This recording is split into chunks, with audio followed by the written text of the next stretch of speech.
दोस्तों नमस्कार, आप सभी का स्वागत करता हूँ अपने इस छोटे से ब्लॉग में। दोस्तों आज सुबह-सुबह मैं सो के उठा और छत पे गया, देखिए मौसम कितना सुहाना हो रहा है, बिल्कुल आसमान साफ। जहाँ दूसरे दिन धूप जल्दी निकल आता था, वहाँ आज धूप लेट से निकला। तो मैं छत पे जाते ही थोड़े से एक्सरसाइज करने लग गया, क्योंकि स्वस्थ शरीर ही सबसे बड़ा अनमोल वरदान है ऊपर वाले का। तो स्वस्थ रहने के लिए एक्सरसाइज करना ज़रूरी होता है। तो मैंने अपने बागवानी को निहारने के साथ ही स्टार्ट कर दिया थोड़ा-सा योगा, थोड़ा-सा एक्सरसाइज।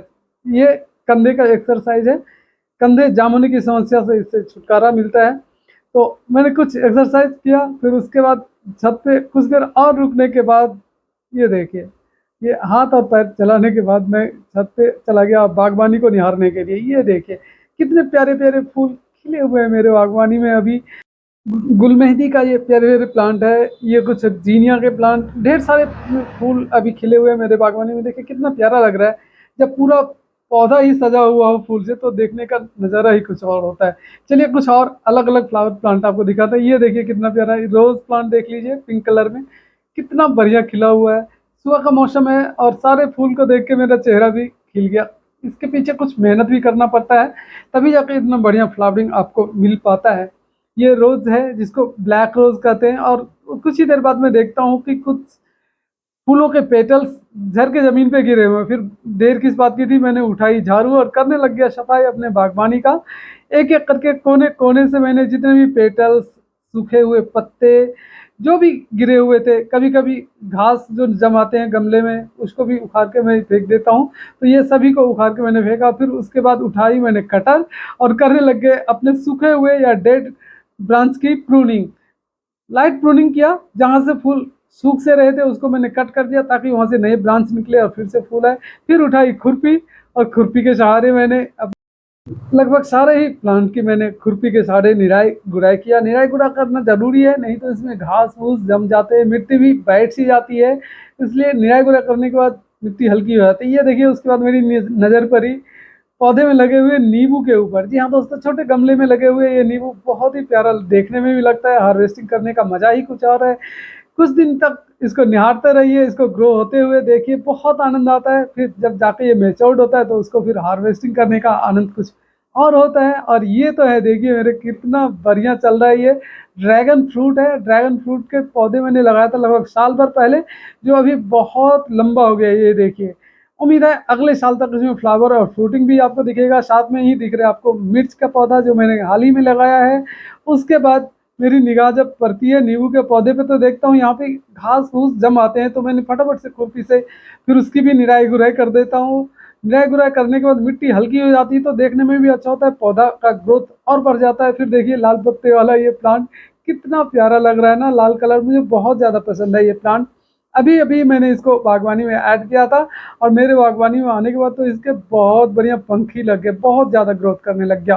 फिर क्या था, मैंने उसको भी निराई-गुड़ाई करने लग गया और निराई-गुड़ाई करने के बाद इसमें जितने भी घास-फूस या जो भी कुछ था सब मैंने निकाल के फेंक दिया। फिर मेरी नज़र पड़ती है जरबेरा पे, जो इस साल पहली बार मेरे बागवानी में खिला हुआ होता है।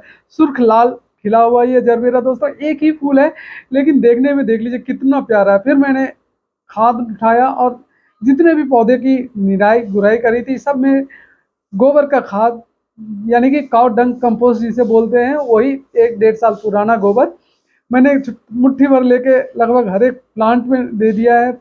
इससे पौधे की ग्रोथ और रॉकेट की रफ्तार से होती रहेगी। इसमें भी देखिए कितना बढ़िया कलियाँ खिला हुआ है। अब ये एक्ज़ोरा को देख लीजिए छोटे से पॉट में, और छोटे से पॉट में खिले हुए हैं, इसको भी निराई-गुड़ाई मैंने कर दिया था। अब थोड़ा-सा मुट्ठी भर गोबर की खाद इसमें और मिला देता हूँ ताकि पौधे की ग्रोथ में कभी कमी ना हो, पौधा खूब ग्रोथ करता रहे, पौधा के साथ फ्लावर भी बना रहे। और ये देखिए कितना प्यारा लग रहा है ये पत्तेदार प्लांट। और इसमें ये पत्तेदार प्लांट है तो इसमें ये जो फूल निकल आते हैं ना, ये देखिए, ये किसी काम के नहीं होते हैं। उसको मैंने हटाया और फिर उसके बाद बारी आती है वाटरिंग की, तो मैंने उठाया वाटरिंग कैन और करने लग गया। जितने भी पौधे को निराई-गुड़ाई किया था, जितने पौधे में मैंने खाद डाला था, सभी में वाटर कैन के सहारे वाटरिंग करने लग गया। और ये तो मेरा रूटीन का काम है, लेकिन आज जब मैं छत पे जाता हूँ तो देखता हूँ ढेर सारे फूल खिले हुए हैं और सुबह-सुबह का ये खिला हुआ फूल देख के बहुत प्यारा लगता है। ये देखिए इस हिसाब से मैंने वाटरिंग ख़त्म कर दी। अब जो छोटे-छोटे पौधे मैंने कटिंग से तैयार किए थे ना पत्तेदार पौधे, वो मुझे चिल्ला-चिल्ला के कह रहा था, मालिक साहब मुझे तो आपने देखा ही नहीं। फिर मैंने उसको देखा तो क्या, ये देखिए चूमने भी लग गया गोदी में उठा के। बहुत प्यारा लगता है जब आप अपने हाथ से पौधे लगाते हैं, रोज़ उसको ग्रो होते हुए देखते हैं और पौधा आपको अपनी ओर बुलाता है। ये देखिए मेरे बागवानी का सबसे छोटे-छोटे पौधे में से एक, ये देखिए, सबसे छोटा पौधा जिसे मैंने बीज से ग्रो किया।